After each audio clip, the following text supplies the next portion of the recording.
Cerno, épisode 47. Je descends de vélo, je suis dans le 17e, près de Guy Môquet, je crois, et je vais chez Anne, l'auditrice qui va me traduire l'article en allemand. Donc un article des années 90 qui parle apparemment de mon immeuble. C'est un atelier sur cours. Bonjour. Vous êtes Anne ? Oui, c'est moi. Enchanté, Julien. Les journalistes, ils sont pas avares de conneries, on le sait quand même. Hein. Si vous ressentez le besoin de comprendre, il faut aller au bout. Ah, ok. C'était à Paris dans les années 80, on l'appelait le tueur de vieilles dames. Monstre. Torture, coups de ciseaux, strangulation, étouffement par sac plastique, absorption de liquide vaisselle. Elle me hante en fait depuis toujours. Le passé ne revient pas. Non, je connais pas du tout cette dame, j'ai jamais entendu parler d'ailleurs. Les anciens occupants de mon appartement m'ont raconté qu'un serial killer avait habité dans l'immeuble. Lui, il était à la télé. Il faut continuer votre chemin. 3, 2, 1. Ça va ? Ça va, oui. Ouais, je fais un peu intrusion avec mon micro. Il n'y a pas de souci. Je peux vous offrir un petit café ? Avec plaisir, ouais. Allez. On se tutoie ou on se vous voit ? On se tutoie, allez. C'est plus simple. Ouais. Donc on est chez toi ? Oui, on est chez moi, ouais. Tu télétravailles Ouais, je télétravaille, là j'ai fini ma journée. Ça y est, c'est fini. à 17h. Ouais, à peu près, ouais. J'essaye de commencer assez tôt pour profiter de ma fin de journée. Tu fais quoi comme travail ? Je travaille dans la finance. Ah. Voilà. Je vais pas rentrer dans les détails parce que ça ennuie tout le monde en général. C'est vrai, c'est ennuyeux ? Le descriptif est un peu ennuyant. Le travail est sympa, mais bon. Ouais. C'est pas passionnant pour les gens qui sont pas dedans, quoi. C'est un travail que tu as choisi ? C'est un travail qui m'a choisi un peu. C'est-à-dire qu'au départ, j'ai fait des études de langue et en fait, on m'a proposé ce job en intérim. Et puis au final, ça m'a plu et je suis restée, quoi. Ils cherchaient quelqu'un qui parlait allemand, justement. Ouais. Alors, j'explique un peu aux auditeurs. Donc, tu as rejoint le Patreon il y a quelques jours. Ouais. C'est ça, ouais. C'est un podcast qui m'a beaucoup suivi quand j'allais au travail, je le mettais. Et en fait, j'avais toujours la frustration de ne pas avoir l'épisode suivant. Et je me suis dit, en plus, comme c'est un podcast que j'apprécie, j'aimerais bien pouvoir justement donner un peu de ma personne pour t'aider, quoi. Donc c'est pour ça que j'ai rejoint le groupe Patreon. Ouais. Bah, c'est gentil, merci beaucoup.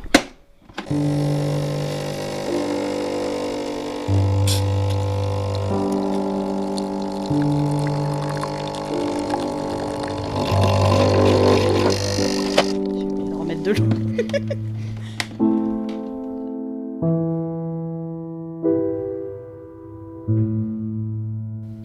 Et du coup, oui, donc il y a une auditrice qui s'appelle Lisa Doll, c'est un pseudo, donc qui aussi participe au Patreon, et donc on chatte régulièrement. Et là, elle m'a trouvé 2 articles en allemand, mais on va en traduire qu'un, je pense. Ouais, ok. L'autre, on le fera une prochaine fois. D'accord. Alors, c'est une journaliste allemande qui s'appelle Marie-Louise Scherer, Ouais. qui, après l'arrestation de Paulin, a fait un gros travail. C'est une grande journaliste, apparemment. Ok. Et la suite... Ah oui, c'est tout ça, c'est l'article. C'est long, hein. Ah ouais, mais c'est fou. Voilà, ça va jusque-là. Ok. Moi, j'ai fait allemand première langue, mais du coup, je suis incapable de traduire l'article, ça fait trop longtemps. Ok. Donc, le titre de l'article, c'est Die Bestie. Le monstre de Paris. Ouais, le monstre de Paris, qui est dans les records de la police criminelle, à l'âge de 25 ans. Alors, vers les 11h, Monsieur Dessay... Monsieur Deshaies. Deshaies, oui, pardon. Sort son chien, comme tous les jours. Monsieur Deshaies, Ouais. c'est Francis, c'est un monsieur qui est venu chez moi, je pense, dans le 4e oui. épisode, qui habitait dans mon immeuble avant. D'accord. Donc, Alors- ce serait la personne qu'elle aurait interrogée en premier, a priori. Donc là, il sort son chien, qui s'appelle Pépère, et qui ressemble à un loup jaune. Hein. Donc Mathurin aurait vécu jusqu'à l'automne 1987, à la rue Le... Et il partageait son appartement avec un steward, Éric Larac. Il y a une petite annotation. Ah, il a été changé le nom par la rédaction, donc c'est pas son vrai nom. Mathurin mettait la musique très fort, et ça énervait les voisins, notamment Monsieur qui se plaignait des notes qui n'étaient pas justes. Il prenait des bains de soleil assis à sa fenêtre, et il laissait tomber les cendres de sa cigarette. Ah oui, et ça gênait les voisins quand il traversait la cour ou quand il faisait du football dans la cour. Alors c'est marrant parce que pendant le confinement, j'ai installé une table dans la cour dont il parle, pour que les gens puissent s'installer. Ouais. Et il y a une voisine qui est donc la femme de Monsieur qui doit être mort, qui s'est mise à hurler dans la cour contre moi parce que j'avais installé la table. C'est peut-être des restes de ça. Oui, on dirait que c'est marrant. Ils ont été traumatisés peut-être. C'était presque une bagarre, elle a essayé de me frapper avec un balai. Ah oui, carrément, ouais. C'est angoissant, ouais. Alors Madame Lerogne, la concierge, a trouvé aussi des préservatifs dans les plantes. Elle a déjà vu un dimanche 3 hommes nus au fond de la chambre. Mathurin avec beaucoup de visites d'hommes. Il bloquait le code de la porte avec un petit bout de bois pour qu'il puisse rentrer. Monsieur Dehaye a vu, j'imagine, Mathurin avec d'autres hommes. Il y en avait un qui poussait sur la porte parce que Mathurin ne voulait pas ouvrir. Et après une dispute, l'entrée était remplie de sang. Alors cette fameuse personne qui n'a pas été, à qui Mathurin n'a pas ouvert, ça aurait été Paulin. Ce serait Paulin. Ouais, ce serait Paulin. Il se serait battu, en fait, il aurait essayé d'ouvrir la porte et Mathurin n'aurait pas voulu ouvrir. Et il se serait battu par la suite. Parce que quand Francis Dehaye est venu chez moi, je l'ai raccompagné en bas quand il est parti. On a pris l'ascenseur et c'est un petit ascenseur avec une vieille moquette d'origine. Et en haut, il y avait une tache. Et il me dit, ça c'est une tache de sang. Ouais, ça serait peut-être de cette époque-là. Hein. Donc ce serait le sang de Mathurin ou de Paulin. Ouais, c'est ça. Ça me donne des frissons d'horreur. C'est vachement détaillé pour ce qu'on a eu jusqu'à présent.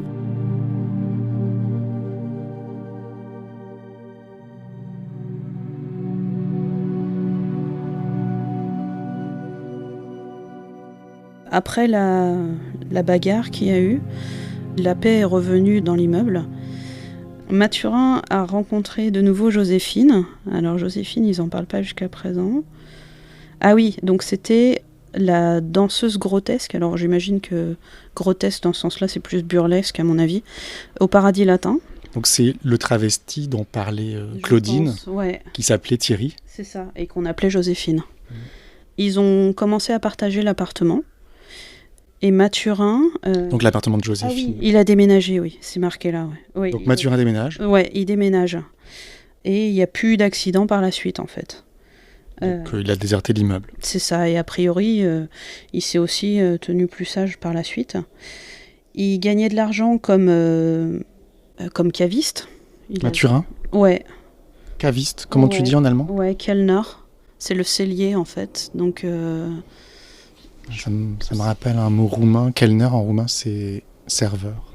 Ouais, c'est ça, mais je pensais plutôt dans un truc de boisson, donc caviste ou barman. Alors, Kellner... Serveur, ouais, c'est ça. Ouais, c'est comme en roumain. C'est pas le terme qu'on utilise d'habitude, en fait. Et il avait des contacts avec sa mère. Mathurin. Ouais. Qui vivait dans un hôtel rue Pajol. Ah. Alors la rue Pajol, c'est là où je suis allé voir Odette... la dame qui avait un magasin social, tu sais. Ouais. Et elle me disait à un moment, ça je l'ai coupé au montage, elle me disait, mais ils habitaient dans la rue, à l'hôtel, dans cette rue, Pajol. Elle me dit, vous savez bien. Et je lui dis, oui, mais en fait, je voyais pas. Donc c'était la mère de Mathurin. Ouais, dans un logis. Donc c'est peut-être pour ça qu'ils ont commis des meurtres rue Pajol. Bah si ça se trouve, ouais, parce qu'ils étaient à côté. Ah oui, d'accord. En fait, c'est qu'ils voulaient se refaire une nouvelle vie, je pense. C'est pour ça qu'il a essayé de reprendre contact avec sa mère, en fait. Et sa nouvelle vie dans la maison avec Joséphine, en fait, lui permettait de se remettre un peu sur pied, en fait. Dans le droit chemin. Voilà, c'est ça. Pour Paulin, la nouvelle existence de Mathurin était une trahison. Le changement de son ami dans une vie bien rangée l'a énervé. À la fin, il y a eu un feu dans l'appartement du danseur. Joséphine. Ouais, de Joséphine. Et le couple a dû fuir, en fait. Mathurin lui a proposé de retourner rue Lou. D'accord. Est-ce que c'est Paulin qui a mis le feu ? Ils le disent pas. D'accord. Après, on pourrait être en droit de le penser, parce que ça menait à ça. Est-ce que Paulin devait être extrêmement jaloux? Oui, je pense. Et puis il appréciait pas le fait qu'il change, en fait, qu'il veuille peut-être avoir une vie plus normale. Donc le 20 décembre 1985, dans le 14e arrondissement, il y a une nouvelle série de meurtres sur les vieilles dames. Hervé Guescoff, alors là il y a une petite astérix. Donc le prénom a été changé. J'imagine, ouais. Il emmenait Paulin près du métro Voltaire, dans le 11e arrondissement, où il partageait un appartement avec un ami. Et donc la personne avec qui il était, cet ami-là, on ne donne pas son nom, mais Paulin, il y a eu une dispute qui fait qu'ils se sont pas appréciés. Mais il a eu le droit de rester quand même, Paulin, dans cet appartement, où il pouvait faire la cuisine et il s'occupait des tâches ménagères. Ah oui, on l'appelait Mamie Négresse. Aïe. Ouais, c'est un peu particulier quand même. Il pouvait rester dans plusieurs appartements différents pour passer la nuit. C'est-à-dire qu'il avait plusieurs appartements où aller pour dormir. Il n'était pas que chez cet homme-là. D'accord. Ah oui. En fait, il changeait de lieu. Il était toujours prêt à changer, en fait. Il était juste... il n'avait pas beaucoup de bagages, je pense.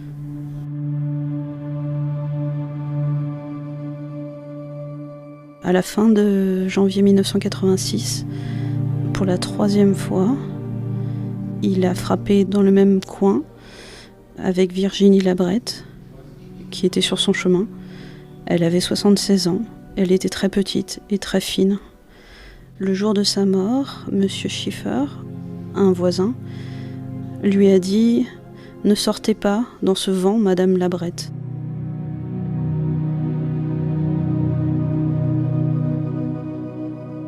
En juin, la 2e série de morts s'est terminée. La dernière victime, Yvonne Scheible, 77 ans, et Ludmila Lieberman, 86 ans, une Américaine qui était en visite.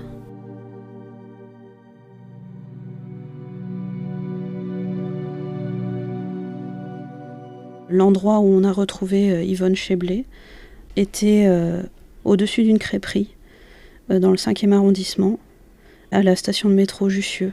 Alors, Claudine m'a dit que Mathurin travaillait dans une crêperie à Jussieu, dans le 5e, avec une vieille dame. C'est ça, c'est ce qu'ils disent en fait, et que son appartement était juste au-dessus. L'appartement de la vieille dame. Mais alors, là on parle de Paulin et pas de Mathurin. Ouais, c'est Paulin, ouais. Donc ça veut dire que Mathurin était dans les parages. Sûrement, et c'est qu'ils étaient encore ensemble. Ah, ils le disent là. Cette femme, ah oui, elle avait nourri Mathurin, parce qu'il était dans le besoin, et elle était devenue comme une mère pour lui. Le début de cette amitié est arrivé au même moment où Mathurin a quitté le Paradis Latin, où il avait une place. Comme il était toujours apprécié dans le cabaret de la rue du Cardinal Lemoine, et qui continuait d'y retourner, on l'appelait à l'époque la grande folle du paradis.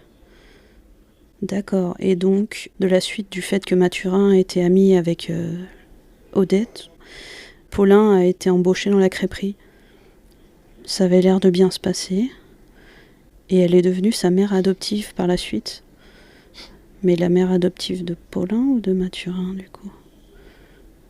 On sait pas. Ouais. Alors, comme Paris était encore nouveau pour lui, Paulin était assez... il y avait plein de choses qui l'énervaient. Il était assez haineux. Il voulait se faire opérer. Faire une opération... esthétique? Et voilà, c'est ça. Et sa mère lui avait donné de l'argent pour ça, apparemment. Ah oui, il voulait refaire son nez, voilà. Et il trouvait que sa bouche était trop grosse aussi. Il a commencé à avoir le goût des hommes auxquels il pouvait dicter son prix. Donc il se prostituait. C'est ça. Et on l'appréciait pour sa beauté brutale. La structure de son corps était renommée, et même la façon assez brutale qu'il avait de se tenir dans les bars du quartier. Alors ensuite, j'imagine, une fois qu'il avait récupéré de l'argent, le champagne coulait à flot. Donc en fait, ça veut dire qu'il avait plusieurs sources de revenus. Ouais. Moi, je pensais qu'il était... Bon, déjà, il tuait les vieilles dames, mais je pense que c'est pas ce qui lui rapportait le plus. Pas forcément, non. On disait qu'il était dealer, mais je savais pas qu'il se prostituait. Ouais.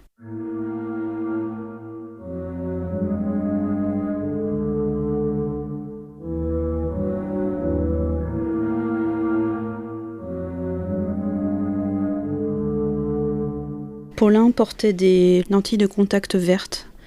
Il ne se rasait pas, mais quand il faisait le travesti, il allait se faire épiler dans un salon cosmétique. Il prenait de la cocaïne, pour lequel il avait besoin de 1200 francs par jour. Il a essayé d'élargir la source de ses revenus et de ses activités. Il a travaillé pour une agence de mannequins, où il était le plus beau. Et il avait beaucoup de contrats, parce qu'il avait une carrure assez grande. Et son père l'aidait financièrement. C'est bizarre. Donc en fait, ça veut dire quand même que il avait besoin d'argent. Bon, Oui, déjà pour sa cocaïne, et puis en fait, Oui.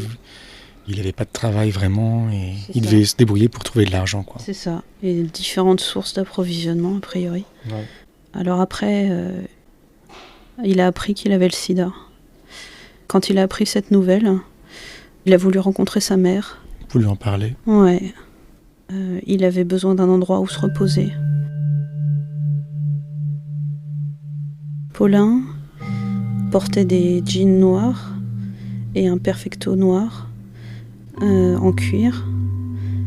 Il portait sur le dos une veste en matière plastique. Il avait un goût pour la mode et la façon de s'habiller.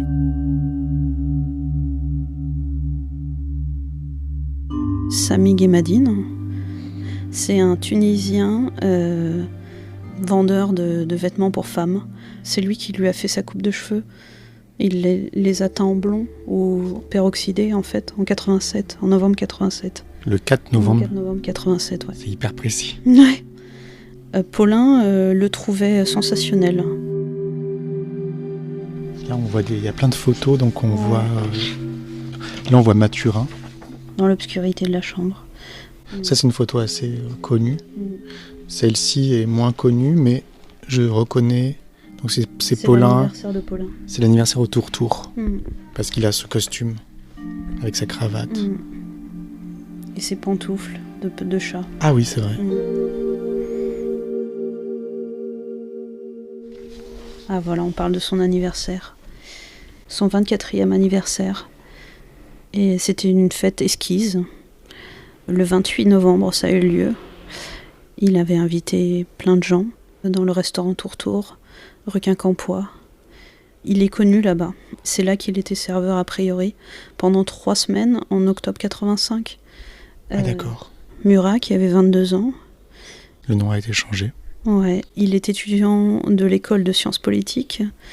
Et il représente le BCBG, Bon Chic, Bon Gendre. Le parisien BCBG. C'est ça. Il va devenir diplomate. Il est assistant du député Gilbert Barbier. Paulin est magnétique pour cette classe aisée. Il attire avec son manteau gris et sa pèlerine Sherlock Holmes. Ouais, ça montre en fait que Paulin fréquentait des gens d'un milieu...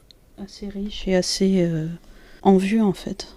Des gens qui sont devenus diplomates ou qui faisaient Sciences Po. Ouais. Donc en tout cas un milieu qui n'était pas le sien. Non, clairement pas. Comme si vous voulez s'upgrader un peu, quoi. C'est ça. On est lundi, le samedi aura lieu la fête. Paulin avait fait le plan de table et le menu pour 50 personnes. Murat propose d'envoyer une partie des invitations du Palais Bourbon avec le code postal du député Barbier. Il devait être content. Ouais. Et du coup, ces fameux courriers ont été envoyés parmi les 100 000 courriers du Palais Bourbon, sans que personne s'en aperçoive. Ça faisait une grande impression sur la personne qui recevait la lettre. Ils étaient fascinés par L'apparence. l'apparence, hein, c'est ça. Ouais, c'est vraiment ça. La fête est maintenant prête. Il faut juste la payer. Le mercredi 25 novembre, il quitte l'hôtel du Cygne. Son hôtel à 2 étoiles, juste à côté de la rue Saint-Denis. Dans sa chambre, il y a un lit avec une tête de lit, comme dans un film. Ah oui, avec des tables stylisées, des lampes boudoir, une télé. La nuit coûtait 380 francs, ce qui faisait 12 000 francs par mois. C'était énorme. Ouais, surtout par rapport à ce qu'il gagnait. Il va cette fois-ci rue du Faubourg Saint-Martin, dans une rue parallèle. Il se sent inarrêtable. Son intérêt, c'est de trouver des vieilles femmes.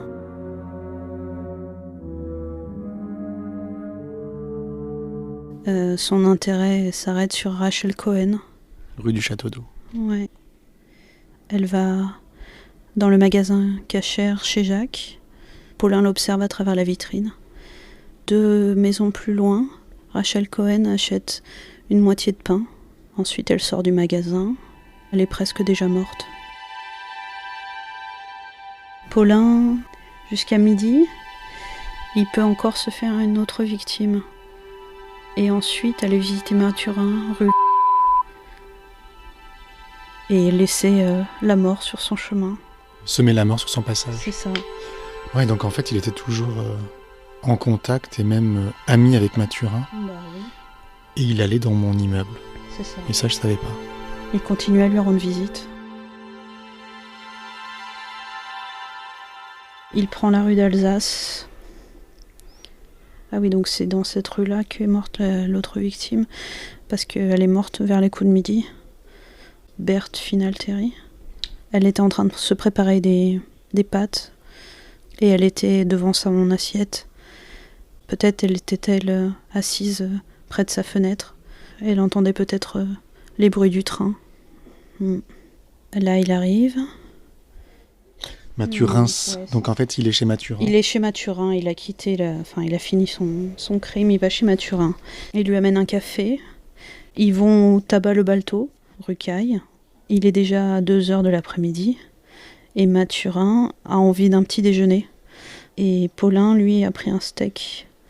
Donc Paulin avait gagné sa journée. Il avait commis 2 meurtres. Le meurtre de Rachel Cohen et celui de Berthe Finalteri. Le reste de l'après-midi s'est passé comme suit. Paulin a emmené Mathurin à la laverie rue Perdonnet. Au croisement, ils ont rencontré Madame Barrault, la pharmacienne de l'Angle. Oui, c'est vrai qu'il y a toujours une pharmacie à cet endroit-là. Voilà. La machine s'est mise à tourner. Ils sont attendus en fait dans la laverie. Les yeux de Paulin étaient rouges. Non, les yeux de Paulin ont suivi le manteau rouge de Geneviève Germont, qui habitait dans la rue. Geneviève Germont, c'est la dernière victime. Paulin a donné rendez-vous à Mathurin pour vendredi, pour la préparation de sa fête.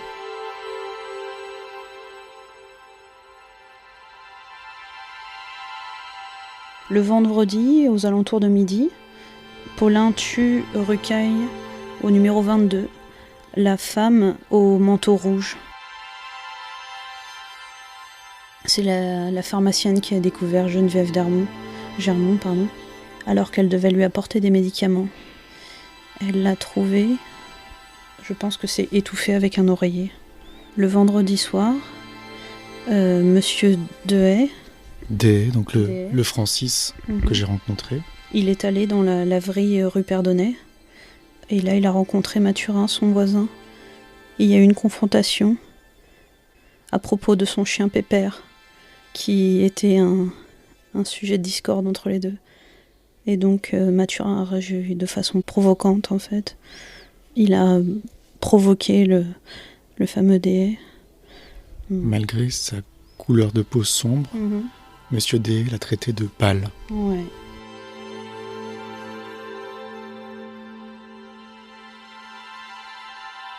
Alors il y avait 3 salles pour l'anniversaire en question. 40 des 50 invités étaient des hommes. 4/5 de ces hommes étaient des intimes. Paulin les attendait dans un costume noir sombre et on lui souhaitait son anniversaire en arrivant. Les gens ramenaient les cadeaux à Paulin. Il y avait du kir royal, il y avait de la viande en salade, ensuite du saumon, du sauvignon, un gâteau au chocolat, du café et du champagne. À côté de Paulin, il y avait Odette qui était assise, la boulangère. La dame de la crêperie. Ouais, ils appellent ça, bakerine. Dans son rôle de mère adoptive, donc c'était bien la mère adoptive de Paulin. Paulin exhibe son nouveau pantalon de danse, qui est jaune et rouge. Dans le coin, il y a des couples. Il y en a qui se tiennent même directement sur le sol. Ça commençait à s'échauffer. Ça se transforme en orgie. Et il remet ses vêtements correctement. Et la fête va bientôt se terminer. Le dimanche, la fête continue. Après les grandes réjouissances de la nuit précédente, ils vont faire un petit tour au Minou Tango à Montmartre, rue Véron. Le week-end lui aura coûté 50 000 francs. 7 500 €. Il doit lui rester 40 heures de liberté. Le 1er décembre 1987, Paulin, vers les 16h, rue Chabrol, dans le 10e arrondissement, se fait arrêter par le policier Francis Jacob. Vers 17h, le même jour, on l'emmène quai des Orfèvres. Mathurin, le 2 décembre, à 6h, dans l'appartement de Joséphine, rue Vercingétorix, dans le 14e arrondissement, est arrêté. C'est pas très joyeux à lire, mais en même temps c'est très intéressant parce que c'est très détaillé. C'est fou, quoi. C'est surtout vraiment le travail derrière et comment on a pu obtenir autant d'informations, c'est assez impressionnant. Moi je trouve aussi qu'il y a un contraste entre cette vie un peu insouciante, un peu débile, un peu de fête, un peu inconsciente, de paillettes, et l'envers du décor qui est absolument terrible. Ouais. Et je trouve que c'est comme si c'était deux existences, deux personnalités qui évoluaient en parallèle. Bah, c'est un peu la description qu'ont fait les gens qui connaissaient Paulin, en fait. Qu'il avait une double vie, et c'est vraiment l'impression que ça donne. Mais en même temps, il y a une espèce de reflet, de miroir, c'est-à-dire que l'un ne va pas sans l'autre. En fait, il n'aurait pas pu être ce qu'il était sans argent, et qui dit argent facile, et qui dit argent facile dit ça, mais ce qui est étonnant, c'est l'extrémité des actes, en fait. Qu'est-ce que c'est l'argent ? L'argent, ça devrait pas être un moyen facile, en fait. L'argent, c'est juste quelque chose qui nous permet d'être libre, entre guillemets, parce que sans argent, on ne fait pas grand-chose. Mais l'argent est malhonnête. L'argent a un côté sombre, en fait. Et vouloir trop d'argent, c'est un peu la fin aussi de la liberté. C'est ton métier aussi, l'argent. Tu travailles dans la finance. C'est vrai, oui. C'est vrai que dans cette histoire, c'est l'argent le problème. S'il n'avait pas obtenu de l'argent en tuant ces dames, il ne les aurait pas tuées. Ou peut-être que si. Qu'est-ce qu'il y avait derrière ? On ne sait pas. Bah, surtout vu le peu d'argent qu'il en a récolté. Au final, je suis pas sûre que en étant prostituée et en vendant de la drogue, il rapportait pas plus d'argent. Donc au final, on se pose la question de pourquoi. Mais pourquoi alors, selon toi ? Il y a une espèce de colère et de violence qui est contre ces victimes-là. En plus, il les choisissait pas au hasard. Donc il y a un motif plus personnel, à mon avis, derrière. Disons que je suis contente que ça soit passé dans les années 80 et pas juste il y a quelques années, quoi. C'était une période aussi assez particulière, le Paris de ces années-là, mais c'est l'époque où il y a eu des Guy Georges, des Thierry Paulin et plein d'autres tueurs de cette trempe-là, et c'est vrai que c'est assez angoissant.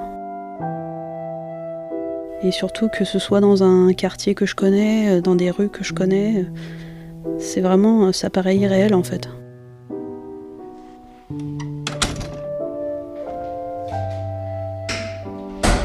Je sors de chez Anne. En fait, ça m'ouvre plein de pistes. J'ai aussi la confirmation que Mathurin a bien habité dans mon immeuble. Et Francis D, donc l'ancien habitant, n'a pas tout dit. Il m'a pas raconté ses conflits avec Mathurin. Et il m'a pas dit que Paulin venait dans l'immeuble.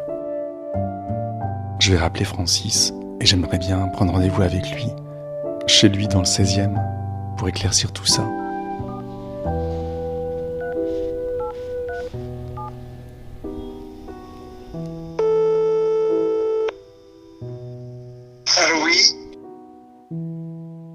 À suivre. Chers auditeurs, ce podcast est entièrement autoproduit grâce à l'aide de Théo Boulanger qui compose toutes les musiques et aux abonnés au Patreon que je remercie du fond du cœur. Écoutez l'épisode suivant en avant-première et rejoignez la communauté d'auditeurs de Cerno en vous rendant sur patreon.com/Cerno. patreon.com/Cerno. Merci beaucoup, à dimanche prochain et d'ici là, ne laissez pas traîner vos grands-mères.